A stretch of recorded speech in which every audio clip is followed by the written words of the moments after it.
रागिनी जी, आज आपसे शुरू करूंगी। ओम, अल्लाह अर्थात हिंदू मुस्लिम इस बार कौन लेकर आया है योग दिवस के दिन? अंजना जी, ओंकारम वित्त संयुक्तम नित्यम ध्यायन्ति योगिनः कामदम मोक्षदम चैव ओंकाराय नमो नमः। यानी कि ओम को ब्रह्मनाद समझा गया है। ब्रह्मनाद का अर्थ है कि परमात्मा का स्वर, यानी कि सृष्टि के स्पंदन और सृष्टि के सृजन का स्वर। और कांग्रेस पार्टी मन वचन और कर्म से मानती है कि जितने भी मूल हैं, मंत्र हैं भारतीय सनातनी परंपरा में, उन सब का सार ओम में है। तो ओम के उच्चारण को क्या किसी धार्मिक संकीर्णता या धार्मिक संकुचन के साथ हमें देखना चाहिए? तो जवाब होगा नहीं। और इसी के साथ साथ आपने कहा रणदीप सुरजेवाला जी ने सत्य सनातन शिव को क्यों याद किया, तो मैं उसका भी जवाब देना चाहती हूँ। देखिए, ओम को योग के साथ जोड़ने वाले भगवान शंकर हैं, प्रथम योगी हैं। इसीलिए अगर आप देखेंगे कि ओम और योग दोनों पूरी सृष्टि में व्याप्त है, तो धर्म की परिधि से बाहर, देश की सीमाओं से बाहर, इस पूरे जगत, इस पूरी सृष्टि के रग रग में अगर हम ये कहें कि ओम और योग दौड़ रहा है, तो वो कोई अतिशयोक्ति नहीं हो। तो सिंघवी जी कांग्रेस पार्टी में है या नहीं है? अभी मैं आ रही हूँ, उसी जवाब पे आ रही हूँ। जरा थोड़ी सी भूमिका तो बना लेने दीजिए। इसीलिए आपको और मुझे मौखिक रूप से जितने भी मंत्र याद होंगे, ओम भूर्भुवः स्वः, ओम नमः शिवाय, ओम त्र्यंबकम यजामहम, और यहाँ तक कि हमारे सिख भाई बंधु हैं, वो तो एक ओंकार का जाप करते हैं, वो सब ओम से ही शुरू होते हैं। तो ओम से विमुख होकर रहा ही नहीं जा सकता इस सृष्टि में। और यही आशय था अभिषेक मनु सिंघवी जी के ट्वीट का, जिसे संदर्भ से हटाकर दुष्प्रचार किया गया। और मैं तो कहती हूँ, अगर एक ट्वीट आपने पढ़ाया है तो उसका स्पष्टीकरण देते हुए जो दूसरा ट्वीट आया है उस पर भी जरा प्रकाश जरूर डालना चाहिए। तो अभिषेक मनु सिंघवी जी ने बहुत ही स्पष्ट करके ये बात कही है कि वो लोग, खासतौर से संघी और भाजपाई, जो कि 1993 से लेकर आज तक योग का जो इस्तेमाल है वो राजनीतिक सत्ता के भोग के लिए करते आ रहे हैं।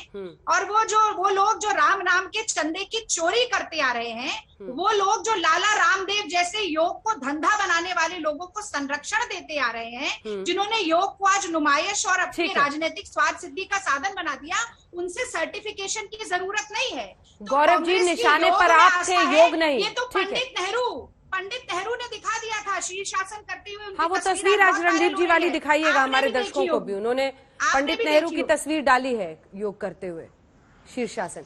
गौरव जी, वो कह रही कि निशाने पर आप थे, योग नहीं। देखिए अंजना जी, इनके निशाने पे भारतीय संस्कृति है, हिंदू है, और ये हम सब जानते हैं। लेकिन सबसे पहले शुरुआत सभी दर्शकों को अंतर्राष्ट्रीय योग दिवस की शुभकामनाएं देके करूंगा। और दुख की बात यह है कि 2014 में सबसे पहले जब मोदी जी ने अंतर्राष्ट्रीय योग दिवस की बात करी, तो 177 ऐसे देश थे जिन्होंने कहा कि हाँ, अंतर्राष्ट्रीय योग दिवस मनाना चाहिए।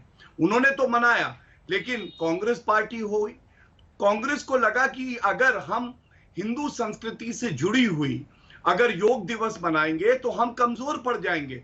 जो हमारी सांप्रदायिक राजनीति है, जिसको अपना वोट बैंक मानते हैं, वो हमसे कहीं छटक न जाए। और इसीलिए मैं पूछना चाहता हूं, आज अभिषेक मनु सिंघवी जी ट्वीट ना करते तो एक बात थी, ये ओम और अल्लाह कहां से आ गए योग दिवस में, ये समझ में नहीं आया।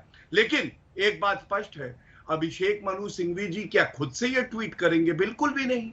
ये ट्वीट हुआ सोनिया गांधी और राहुल गांधी के इशारे से, क्योंकि कांग्रेस में सांस भी लेता है वहां का वर्कर, लीडर, प्रवक्ता, तो वो सोनिया गांधी और राहुल गांधी के इशारे पे। क्योंकि मैं पूछना चाहता हूं, यहाँ प्रवक्ता महोदया बैठी हैं, बताएंगी कि आज राहुल गांधी ने तो एक ट्वीट बहुत बाद में किया, वो भी मजाक उड़ाते हुए योग का। सोनिया गांधी ने तो कोई टिप्पणी नहीं करी, मनमोहन सिंह ने कुछ नहीं कहा, प्रियंका वाड्रा ने कोई ट्वीट नहीं किया, पी चिदम्बरम ने नहीं बोला। और मैं एक बात और पूरा करने दीजिए। हाँ। ये पहली बार नहीं है, ये इनका चरित्र है अंजना जी, कि अगर रोहिंग्या हैं, एक धर्म विशेष के हैं, कबूल है। अगर अलगाववादी हैं, भारत को नुकसान पहुंचाते हैं, तो क्या हुआ? कबूल है, क्योंकि एक धर्म विशेष के हैं। आतंकवादी भी अगर एक धर्म विशेष का है, अफजल गुरु की फांसी भी गलत हो जाएगी, कबूल है।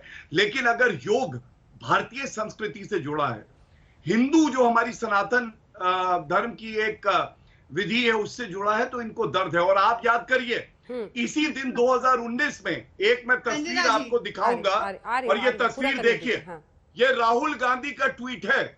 इन्होंने केवल योग की जो है अपमान नहीं किया, इन्होंने हमारी आर्मी का भी अपमान किया था। 2019 में जब हमारे जवान जो डॉग्स होते हैं, जो आर्मी में ट्रेनिंग पाके भारत के लिए सेवा करते हैं, उनकी तस्वीर डालते हुए कहा था ये न्यू इंडिया है, ये योग दिवस पे ही हुआ था कैमरे के पास। तो ये इनका चरित्र है, हर साल ऐसे अपशब्द कहो सांप्रदायिक कि हिंदुओं की भावनाएं आहत हो। और मैं समझता हूं योग हो, हिंदू धर्म हो, उसको इनके सर्टिफिकेट की जरूरत नहीं है, इसीलिए इनका ये हश्र है और ये सीढ़ी में नीचे उतर रहे हैं, शून्य पे आके ही मानेंगे।